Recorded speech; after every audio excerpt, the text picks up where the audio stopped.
Chris Cornell's family will be spending their first Christmas without him following his shocking death in May. But to keep the late Soundgarden singer's memory alive, his widow Vicky Cornell shared a touching throwback video of him and their son Christopher Nicholas on Twitter Friday, sharing a special Christmas video that Chris made with C 3 years ago for school.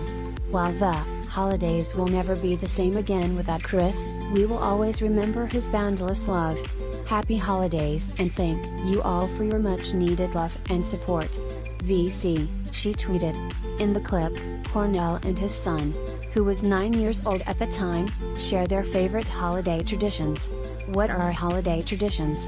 Every year, around this time, we like to go to our house in Rome and celebrate our holidays there. It's a very beautiful place to be in Christmas, Cornell told his son, who responded, "I like when you take us out on the bicycle." Sharing a special Christmas video that Chris made with C 3 years ago for school.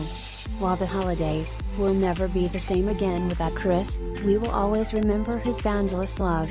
Happy holidays and thank you all for your much needed love and support. vcpic.twitter.com/xwr2wowg Chris Cornell, @Chris Cornell, December 22, 2017. We spend a lot of time with our family. That's what we like to do, Cornell said at the end. The late rocker was also a father to daughter Toni, 13, and daughter Lily, 17, from a previous marriage.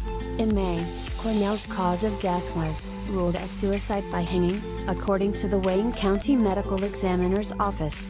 A toxicology report revealed that Cornell, who had battled addiction throughout his life, had naloxone, Narcan, butalbital, a sedative, lorazepam, Ativan, pseudoephedrine, a decongestant, and barbiturates in his system. At the time of death, the Narcan, used to reverse opioid overdoses, was reportedly administered by EMTs arriving on scene. In June, the rocker's wife opened up to people exclusively about her husband's addiction and death.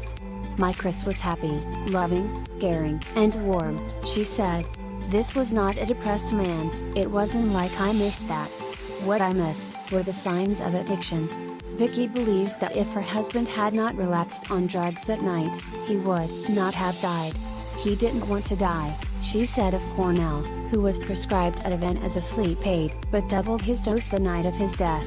"If he was of sound mind, I know he wouldn't have done this." Addiction is a disease. That disease can take over you and has power.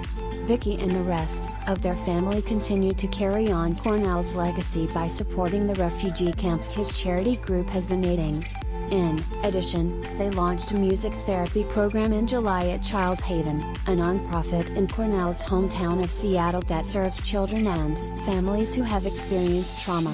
This is just the beginning, as the family is currently in the process partnering up with other great nonprofits to continue to honor Chris's legacy, the family spokesperson previously